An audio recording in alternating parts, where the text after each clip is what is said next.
La verdadera labor de un líder, un ensayo de John P. Cotter. Continuación, la verdadera labor de un líder. El liderazgo es diferente en la dirección, pero no por las razones que generalmente se suponen. No es místico ni misterioso. No tiene nada que ver con tener carisma u otras exóticas cualidades personales. No es privilegio de unos pocos escogidos, ni es necesariamente mejor que la dirección o un sustituto de ella. Más bien el liderazgo y la dirección son dos sistemas de actuación distintos y complementarios. Cada uno cumple con una función diferente y realiza actividades peculiares. Ambos son necesarios para tener éxito en un ambiente de negocios cada vez más complejo y volátil. Casi todas las grandes compañías norteamericanas están hoy en día sobredirigidas y sublideradas. Es preciso que desarrollen su capacidad de ejercer liderazgo. La mezcla liderazgo fuerte, gerencia débil, la mezcla liderazgo fuerte, gerencia débil no es la mejor. Lo deseable es combinar un liderazgo fuerte y una gerencia fuerte y utilizar la una para equilibrar el otro. Desde luego, no todo el mundo puede ser bueno en ambas cosas. Algunos pueden llegar a ser buenos gerentes, pero no convertirse en líderes.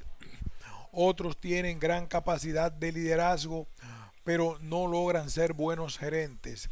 En las compañías dirigidas con inteligencia valoran por igual a estos dos tipos de personas y se esfuerzan por integrarlas dentro de su equipo.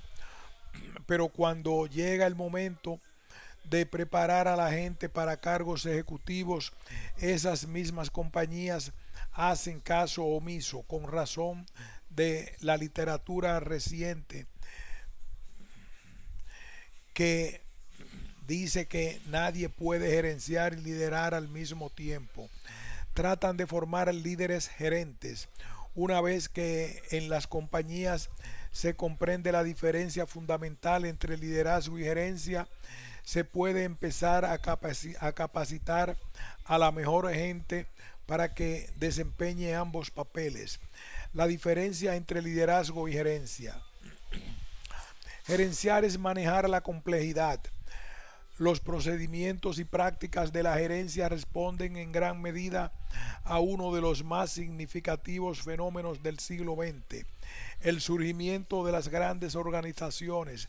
Si una buena gerencia, Sin una buena gerencia, las empresas más complejas tienden a anarquizarse hasta el punto de poner en peligro la propia existencia. Liderar, por el contrario, es manejar el cambio. Parte de la razón por la que el liderazgo ha cobrado tanta importancia radica en el hecho de que el mundo de los negocios se ha vuelto más competitivo y volátil. Para sobrevivir y competir eficazmente en el nuevo entorno hay que cambiar sustancialmente. Cuanto más cambio haya, más liderazgo hará falta. Estas diferentes funciones, manejar la complejidad y manejar el cambio, definen las características de la gerencia y del liderazgo. En las compañías se maneja la complejidad en primer lugar, planeando y presupuestando, fijando metas futuras, señalando pasos detallados para lograr esas metas y reservando los recursos necesarios para llevar a cabo esos planes. Por el contrario, liderar una organización hacia un cambio constructivo comienza por el señalamiento de un rumbo, desarrollando una visión de futuro casi siempre lejano y unas estrategias para producir los cambios necesarios para alcanzar esa visión. La gerencia desarrolla la capacidad de llevar a cabo un plan mediante la organización y el nombramiento de personal. creando una estructura corporativa y unos empleos para alcanzar lo que el plan requiere, asignando los cargos a individuos idóneos, haciéndolos partícipes del plan, delegando las responsabilidades para llevarlo a cabo y diseñando sistemas para inspeccionar y verificar la implementación del plan. La actividad equivalente en el liderazgo es alinear gente, lo cual significa comunicar el nuevo rumbo a aquellos que puedan armar coaliciones que entiendan la visión y se comprometan a alcanzarla. Finalmente, la gerencia asegura el cumplimiento del plan controlando y resolviendo problemas, confrontando los resultados con detalles del plan, identificando desviaciones y luego planeando y organizando para resolver problemas. Pero para el liderazgo, alcanzar una visión requiere motivar e inspirar, es decir, a pesar de los obstáculos que surjan, mantener a la gente moviéndose en la dirección correcta, apelando a necesidades, valores y emociones humanas que son comunes a todos los hombres, pero que generalmente no se aprovechan. Señalar un rumbo contra planear y presupuestar. Puesto que la función del liderazgo es producir cambio, señalar el rumbo de ese cambio es fundamental para liderar. Establecer el rumbo no es lo mismo que planear, aunque sea a largo plazo, aunque frecuentemente la gente los confunda.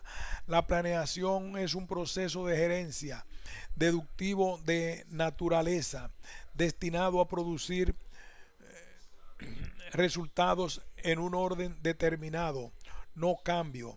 Los líderes se reúnen una amplia serie de datos y buscan en ellos modelos, vínculos y eslabones que puedan explicar las cosas. Más aún, el señalamiento del rumbo como parte del liderazgo no se traduce en planes, sino en visión y estrategias que describen lo que un negocio, una tecnología o una cultura corporativa deberían llegar a ser a largo plazo, articulando una manera factible de alcanzar esa meta. Casi siempre cuando se habla de visión, el debate tiende a degenerar hacia lo místico.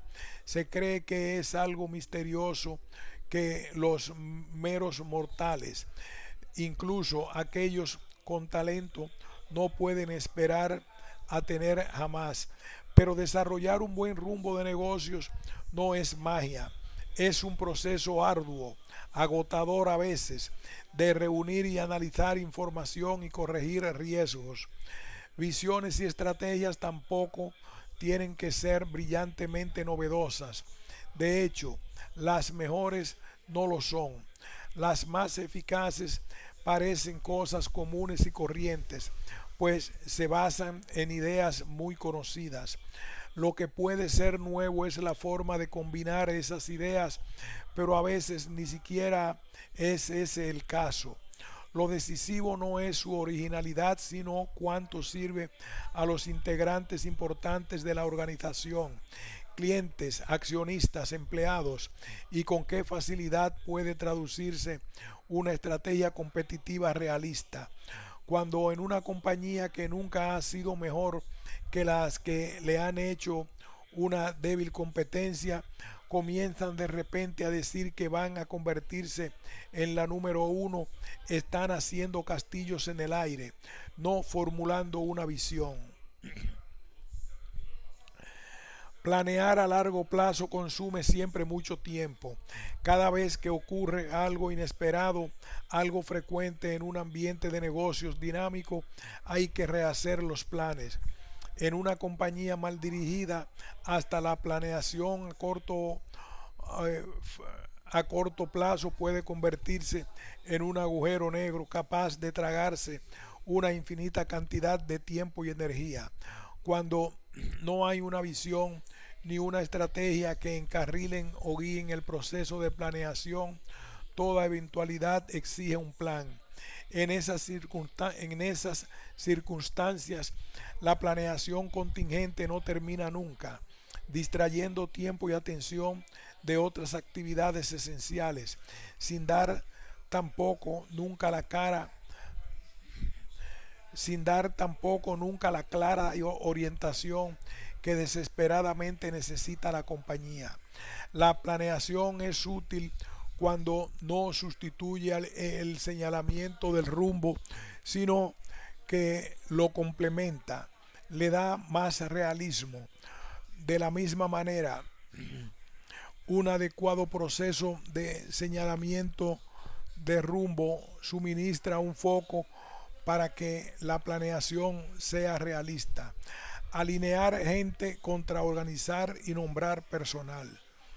La interdependencia es una de las principales características de las organizaciones modernas, en las que nadie es completamente autónomo y la naturaleza del trabajo, la tecnología, los sistemas administrativos y la jerarquía entrelazan a la mayoría de los empleados con eslabones que constituyen un especial desafío cuando las organizaciones intentan cambiar, a menos que muchos individuos formen equipo y se muevan juntos en una misma dirección, tenderán a caer unos sobre otros.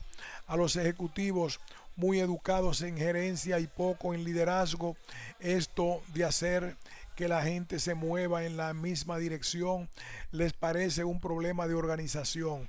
No se dan cuenta de que lo que tienen que hacer no es organizar a la gente, sino alinearla con un fin. Cuando los gerentes organizan, lo hacen para establecer sistemas capaces de poner en práctica un plan tan precisa y eficazmente como sea posible. Esto generalmente requiere tomar una serie de decisiones potencialmente complejas, decidir cuál ha de ser la estructura laboral y cómo se relacionarán y reportarán entre sí los diferentes cargos, colocar en estos a individuos idóneos, dar entrenamiento, comunicar los planes de los directivos y decidir cuánta autoridad ha de delegarse a quienes.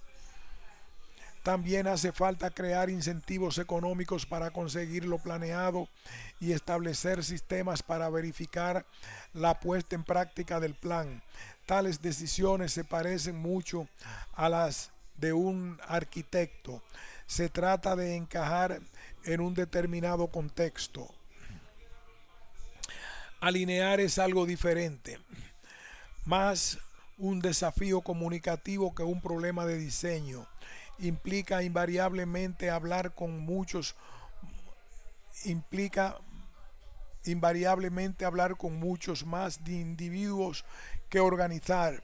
La población objetivo puede involucrar no solo a subalternos de un gerente, sino también a jefes, pares, personal de otras partes de la organización, lo mismo que a proveedores, funcionarios del gobierno o incluso clientes. Todo el que pueda ayudar a implementar la visión y las estrategias o que pueda oponerse a ello está incluido. Tratar de lograr que la gente entienda la visión de un futuro diferente es también un desafío comunicativo, totalmente diferente de lo que significa organizarla para llevar a cabo un plan de corto plazo.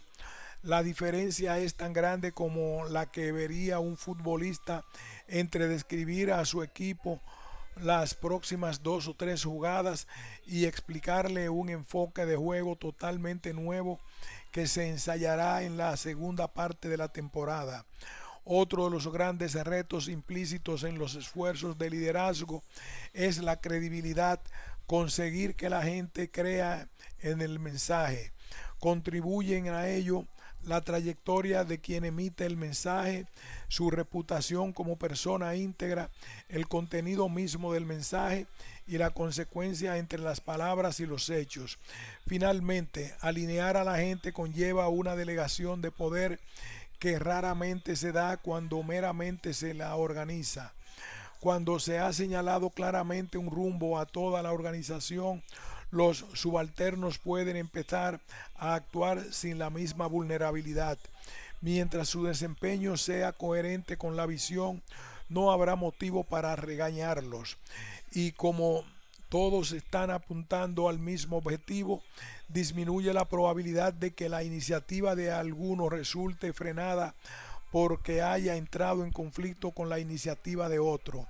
Motivar a la gente contra controlar y resolver problemas. Por cuanto el cambio es la función del liderazgo, ser capaz de producir un desempeño altamente motivado es importante para entendérselas con las inevitables barreras que surgen frente al cambio. Así como el señalamiento de rumbo identifica un camino apropiado y así como una eficaz alineación o alianza empuja a la gente a moverse a lo largo de esa ruta. Asimismo, la motivación eficaz asegura que tendrán bastante energía para superar los obstáculos. Conforme a la lógica de la gerencia, los mecanismos de control comparan el desempeño sistemático con el plan y actúan cuando se detecta una desviación. Las mismas razones que hacen del control algo tan importante para la gerencia le restan importancia a un desempeño altamente motivado o inspirado. Los procesos de gerencia deben ser tan inmediatos como sea posible para no fallar ni correr riesgos. Eso significa que no pueden depender de lo inusual o difícil de obtener. Todo el propósito de los sistemas y las estructuras es ayudar a la gente normal que actúa en forma normal a llevar a cabo con éxito trabajos de rutina día tras día. No es emocionante ni atractivo, pero esa es la gerencia. El liderazgo es diferente. Alcanzar grandes visiones siempre requiere una explosión ocasional de energía. La motivación y la inspiración energizan a la gente, no empujándolas en la dirección correcta como lo hacen los mecanismos de control, sino satisfaciendo esa básica necesidad humana de alcanzar objetivos, una sensación de pertenencia, reconocimiento, autoestima, controlar la propia vida y controlar la propia vida y poder vivirla conforme a los propios ideales. Tales sentimientos nos tocan profundamente y despiertan una poderosa reacción. Los buenos líderes estimulan a la gente de diversas maneras, articulan siempre la visión de la organización, destacando el valor de la audiencia a la que se dirigen, hacen que su gente ayude a decidir cómo alcanzar la visión de la organización o la parte de ella que sea más importante para cada individuo, apoyan los esfuerzos de los empleados por alcanzar la visión mediante entrenamiento, retroalimentación y encarnación de los modelos, reconocen y recompensan el éxito, lo que no solo produce en las personas una sensación de triunfo, sino que las hace sentir miembros de una organización que las aprecia. Cuando se hace todo eso, el trabajo en sí mismo se convierte en algo intrínsecamente estimulante. Cuanto más caracterice el cambio al medio empresarial, más deben los líderes estimular a otros a que también funcionen como líderes. Cuando esto se logra, el liderazgo tiende a reproducirse a través de toda la organización y mucha gente actúa como líder a lo largo de la jerarquía. Esto es sumamente valioso porque en cualquier negocio complejo el manejo del cambio demanda la iniciativa de muchas personas. Claro que cuando provienen de varias fuentes, las actividades del liderazgo no necesariamente convergen. Al contrario, pueden entrar en pugna. Para que se puedan desempeñar al mismo tiempo múltiples papeles de liderazgo, hay que coordinar cuidadosamente las actividades de la gente mediante mecanismos distintos de los que se utilizan para coordinar las funciones tradicionales de la gerencia. Una sólida estructura de relaciones informales como La de empresas que tienen una sana cultura corporativa ayuda a coordinar las actividades de liderazgo que plantean las actividades y cambios no rutinarios. La multitud de canales de comunicación y la confianza que se tienen entre sí los individuos conectados por esos canales permiten un proceso continuo de acomodamiento y adaptación, lo que ayuda a resolver los conflictos que pueden surgir entre las funciones y a producir visiones unidas y compatibles en vez de remotas y competitivas. En la mayoría de las corporaciones existen redes informales que según tipo, pero a menudo son muy débiles o están muy fragmentadas, por lo que las iniciativas de liderazgo múltiples encuentran buen apoyo. Crear buenas y extensas redes informales donde coexisten debe ser lo primero que se haga al tomar una iniciativa de liderazgo significativa. ¿Cómo crear una cultura de liderazgo? El acto supremo de liderazgo es institucionalizar una cultura centrada en él. A pesar de la creciente importancia del liderazgo para tener éxito en los negocios, parece que la rutina cotidiana debilitara en la mayoría de la gente el desarrollo de los atributos necesarios para el liderazgo. Algunas compañías están desarrollando individuos para convertirlos en destacados líderes gerentes. Contratar a personas con potencial de líderes es solo el primer paso. Igualmente importante es administrar sus perfiles profesionales. Los que demuestran su eficacia como grandes líderes frecuentemente han tenido experiencias profesionales comunes. Tal vez la más típica e importante sea la de haber afrontado un reto significativo al comienzo de su carrera. Casi siempre tuvieron entre sus 20 y 40 años la oportunidad de tratar de dirigir, de correr un riesgo y de aprender tanto de los triunfos como de los fracasos, aprendizaje indispensable para que el líder adquiera una serie de habilidades y perspectivas y aprenda algo respecto de la dificultad del liderazgo y de su potencial para producir cambios. Más tarde les ocurre algo igualmente importante que tiene que ver con ampliar sus perspectivas. Quienes ocupan cargos importantes y desde allí lideran con eficacia, tuvieron siempre la oportunidad antes de llegar a esas posiciones de superar la angosta base que caracteriza la mayoría de las carreras gerenciales. Por lo general, este es el resultado de transferencias laterales o tempranas promociones a cargo de mayor alcance. A veces ayudan a otros factores, como se les hayan asignado ciertas tareas en equipos de trabajo o el haber hecho un largo curso general de gerencia. Sea lo que fuere, el amplio conocimiento así obtenido parece ayudar en todos los aspectos del liderazgo, lo mismo que el enjambre de relaciones adquiridas tanto dentro como fuera de la compañía. Cuando suficientes personas logran oportunidades como estas, se establecen las relaciones que sirven también para crear las sólidas redes informales en las que encuentran apoyo las iniciativas de liderazgo múltiple.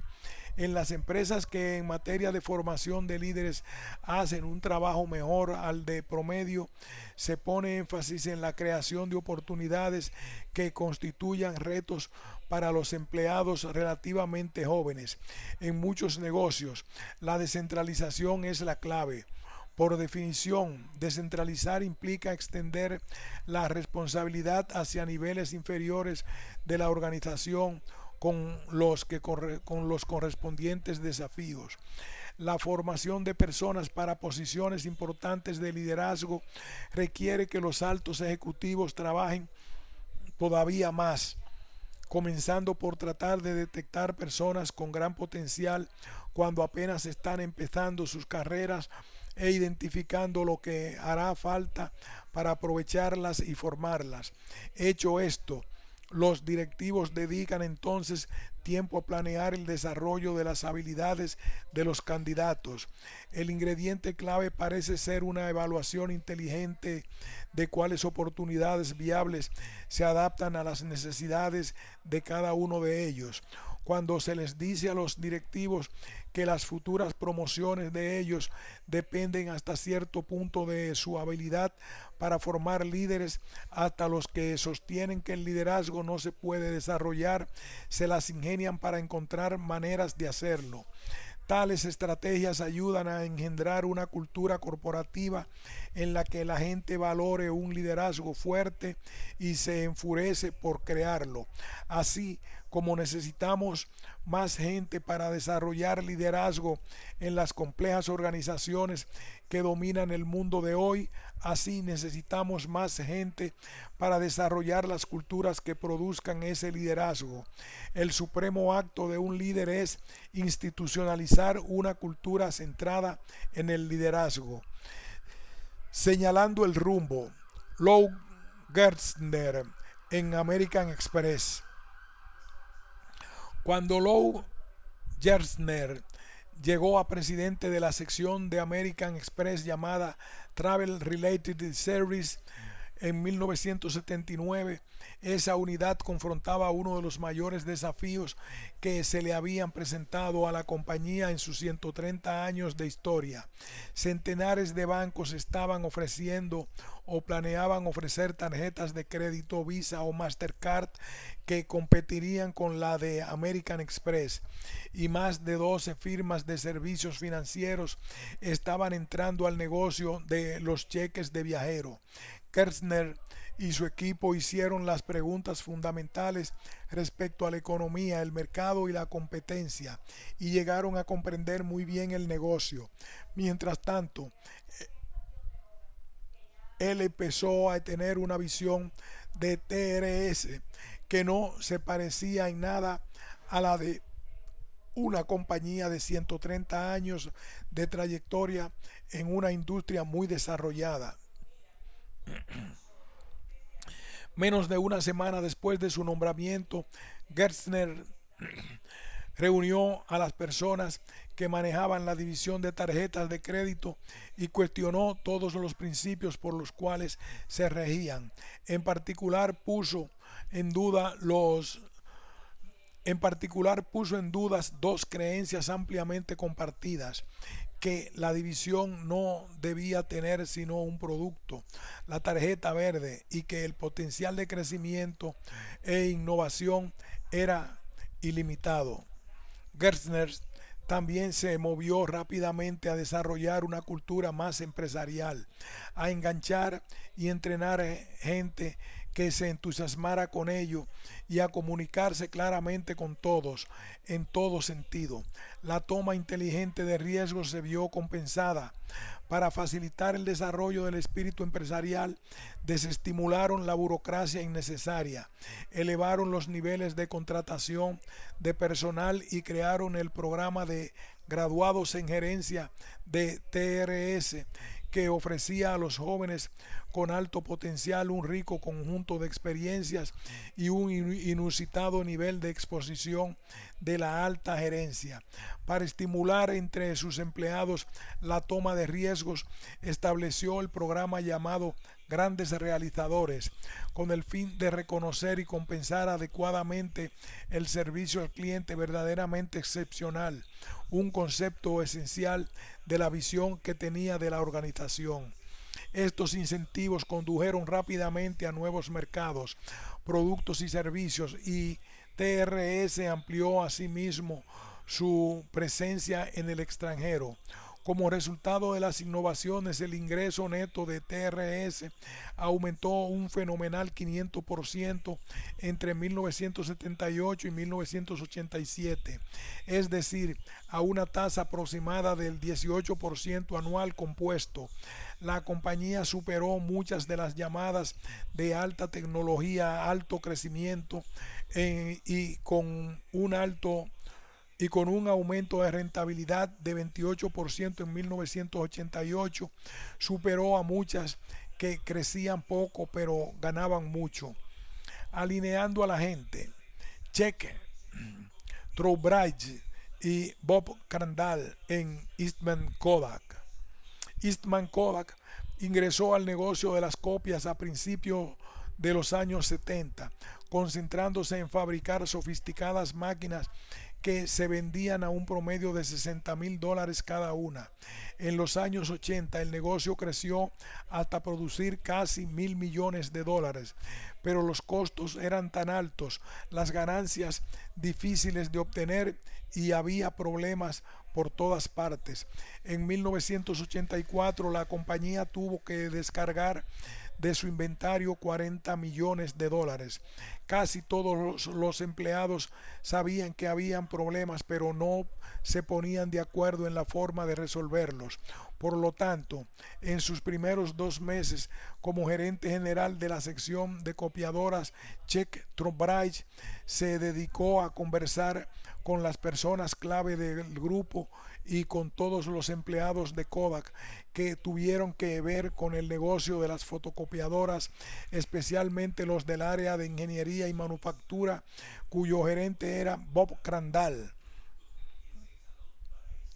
En cuanto a ingeniería y manufactura, la visión que formularon Trowbridge y Crandall era sencilla: convertirlas en una operación de primera clase y organizarlas en una forma más descentralizada y menos burocrática.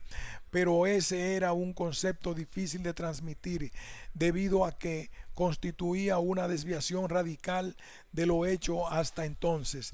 Entonces Crandall se ingenió para promover el rumbo y alinear gente a su favor, reuniones semanales con los 12 empleados que dependían directamente de él, foros mensuales sobre sus productos en los cuales distintos empleados de cada departamento se reunirían con él como un grupo, reuniones en las que se discutían productos nuevos o mejoras recientes para lograr todavía mejores resultados, reuniones trimestrales de todos los gerentes intermedios para examinar el estado general del departamento.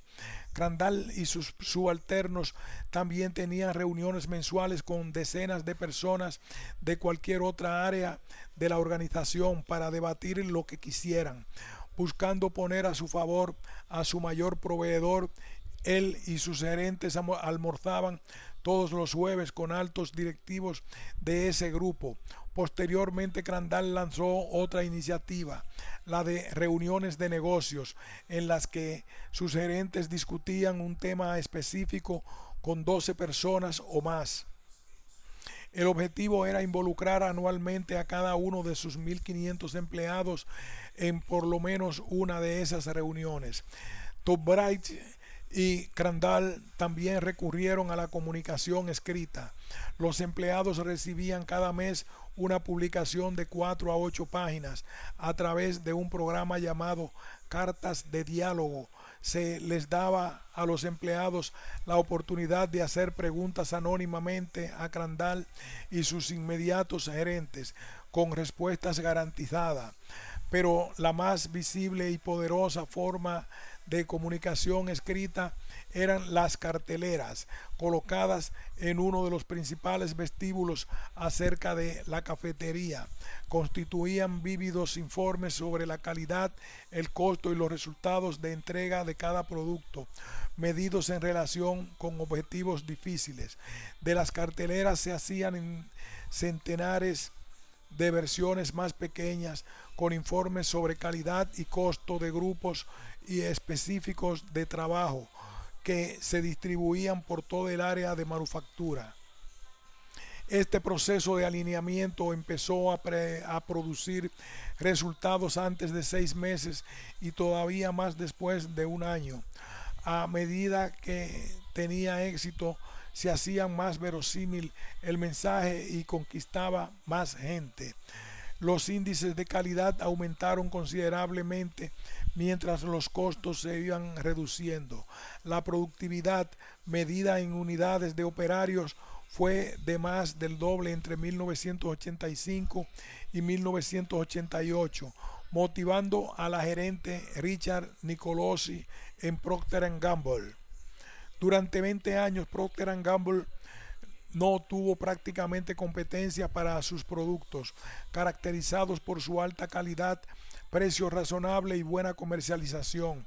Pero pasado ese tiempo ya su posición en el mercado no era la misma, pues los avances de la competencia la habían perjudicado seriamente.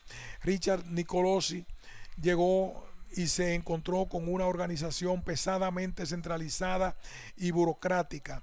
Inmediatamente empezó a insistir en la necesidad de ser más creativos y sensibles a las señales del mercado en vez de meramente querer producir a bajo costo. Les dije muy claramente, informó Nicolosi, que en adelante serían otras las reglas del juego. El nuevo rumbo implicaba poner un mayor énfasis en el trabajo en equipo y múltiples funciones de liderazgo. Él y su equipo se nombraron junta directiva de la división y empezaron a reunirse primero mensualmente y luego cada semana. Luego establecieron equipos por producto para gerenciar las principales secciones y empezaron a delegar responsabilidad en los mismos. Un par de meses después, Nicolosi se involucró personalmente en forma más selectiva y detallada en ciertas actividades. Se reunió con los creativos de la agencia de publicidad y familiarizó más con los proyectos de desarrollo de nuevos productos, conversando con la gente que los estaba adelantando. Un mes más tarde, la compañía anunció cambios en su estructura que comprendían la creación de equipos por categoría de productos y de equipos para el desarrollo de nuevos productos. Al término de 4 meses delante de empleados y gerentes, miles de personas reunidas, Nicolosi y otros miembros de la compañía describieron una visión de la organización en la que cada uno de nosotros es un líder. De la asamblea se hizo una edición en video que se envió a todas las plantas y oficinas del país para su difusión a todo el personal. Todas esas actividades ayudaron a crear un ambiente empresarial que estimulaba a muchísimas personas a realizar la nueva visión. Otras iniciativas de los empleados más orientadas hacia un área funcional surgieron en algunos casos de los niveles inferiores. Al año, algunas secretarias de división animadas por la nueva cultura constituyeron una red de secretarias que estableció subcomités de capacitación, compensaciones y reconocimiento y sobre la secretaria del futuro, haciéndose eco de los sentimientos de muchas de sus colegas. Una secretaria expresó: no veo por qué nosotras no podamos contribuir también al nuevo rumbo de la división. Liderar el cambio. ¿Por qué fracasan los intentos de transformación?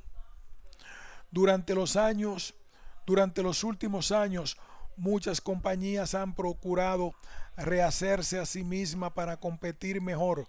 Son organizaciones grandes y pequeñas, unas que estaban postradas y otras que estaban ganando mucho dinero. Todos los intentos se llevaron a cabo bajo nombres diferentes: gerencia de calidad total, reingeniería, adecuación del tamaño, reestructuración, cambio cultural o cambio de posición. Pero casi todos han tenido el mismo objetivo básico: introducir cambios fundamentales en la forma como se maneja el negocio para poder hacer frente a un nuevo y más desafiante ambiente comercial. Algunos de esos intentos de cambio corporativo han tenido éxito, otros han sido totales fracasos y hubo casos intermedios. De todos ellos puede deducirse interesantes lecciones. La principal que se desprende de los casos exitosos es que todo proceso de cambio pasa por una serie de fases que en su conjunto requieren generalmente mucho tiempo. Saltarse los pasos solo crea una ilusión de rapidez y nunca da resultados satisfactorios. Una segunda lección es que los errores que se cometen en cualquiera de las fases pueden tener efectos desastrosos, aminorar el ímpetu y anular avances logrados duramente. Quizás porque todavía no tenemos bastante experiencia en renovar organizaciones, es frecuente que incluso personas muy capaces cometan al menos un grave error. Error número uno: no despertar una suficiente sensación de urgencia. Casi todos los esfuerzos de cambio que tienen éxito comienzan cuando algunos individuos o grupos empiezan a considerar seriamente aspectos críticos de la compañía. Luego transmiten en grupos Luego transmiten en forma amplia y dramática, especialmente con respecto a las crisis y oportunidades que pueden presentarse. Este primer paso es esencial porque la mera puesta en marcha de un plan de transformación requiere la cooperación de muchos individuos. Si no se motiva, la gente no ayuda y el esfuerzo no conduce a ninguna parte. Más del 50% de las compañías analizadas fallaron en la primera fase. ¿Cuáles fueron los motivos? A veces los directivos subestiman lo difícil que es sacar a los demás de donde se sienten cómodos. Otras veces creen que lograron transmitir con suficiente sensación de urgencia. Otras no tienen la suficiente paciencia. Basta de preliminares, avancemos ya. En muchos otros casos los paraliza la posibilidad de fracasar. Les preocupa que los empleados más antiguos se pongan a la defensiva, que decaiga la moral, que se pierda el control, que se arriesguen negocios a corto plazo, que caigan las acciones y que los acusen de desencadenar una crisis. La paralización de los altos directivos es frecuentemente la consecuencia de tener demasiados gerentes y no suficientes líderes. La función de los gerentes es minimizar los riesgos y mantener funcionando el sistema existente. El cambio, por definición, requiere crear un sistema nuevo, lo que a su turno demanda liderazgo. Lo más frecuente es que cuando una transformación empieza bien, la organización tenga a la cabeza un jefe nuevo, que es un buen líder y se da cuenta de que es preciso introducir un gran cambio. Cuando estos individuos no son nuevos líderes, grandes líderes o campeones del cambio, la primera fase puede presentar considerables dificultades. De todas maneras, bien se parta de un buen desempeño o bien de uno malo, en los mejores casos se ha observado que siempre es un individuo o grupo el que promueve la franca discusión de asuntos que pueden parecer desagradables, nuevos competidores, reducción de márgenes, menor participación en el mercado, ganancias estáticas, ingresos que no aumentan o cualquier otro indicativo de que la posición competitiva está empeorando. Cuando es suficientemente alto el porcentaje de urgencia, cuando la gran mayoría, alrededor del 75% de los directivos de la compañía está convencido sinceramente que es inadmisible seguir como van. Con un porcentaje menor, el proceso seguramente presentará problemas más tarde. Error número 2: no crear una coalición conductora suficientemente fuerte. Es frecuente que los grandes programas de renovación los inicien solamente una o dos personas. En los casos que han tenido éxito, la coalición que lidera el cambio crece y crece a lo largo del tiempo. Pero si no se arma un grupo mínimo desde el principio, no sucederá nada que valga la pena. Con frecuencia se dice que introducir un gran cambio es imposible a menos que la cabeza de la organización lo apoye activamente, pero estamos hablando que supone pero mucho más que eso. En las transformaciones exitosas, además del presidente y otros máximos directivos, hay otras 5, 15 o 50 personas que se juntan y comprometen a lograr un desempeño excelente a través de la renovación. La coalición debe ser bastante poderosa en cuanto a títulos, información y pericia, reputaciones y relaciones. Como la coalición incluye miembros que no hacen parte de la alta gerencia, tiende por definición a operar por fuera de la jerarquía. Esto puede resultar complicado, pero es necesario a todas luces. Si la jerarquía existe, si la jerarquía existente estuviera funcionando bien, no habría necesidad del gran cambio. Pero como el sistema no está funcionando, la reforma generalmente exige proceder por fuera de las fronteras, el protocolo y las expectativas normales. Alguien debe reunir a las personas, ayudarles a formarse una idea común de los problemas y oportunidades de la compañía, promover un nivel mínimo de confianza y comunicación. Las compañías que fracasan en la segunda fase generalmente subestiman las dificultades de producir el cambio, y de ahí la importancia de una coalición conductora poderosa. Algunas veces no han tenido suficiente experiencia de trabajo en equipo y por eso no aprecian como es debido su importancia. Otras veces suponen que el equipo puede ser liderado por un empleado de la División de Recursos Humanos, de Calidad o de Planeación Estratégica, en lugar de confiar esa tarea a un ejecutivo clave de la cadena de mando. Cuando no se dispone de una coalición conductora suficientemente fuerte, el esfuerzo de cambio aparentemente puede progresar por un tiempo, pero tarde o temprano quienes oponen resistencia se unen y detienen el cambio.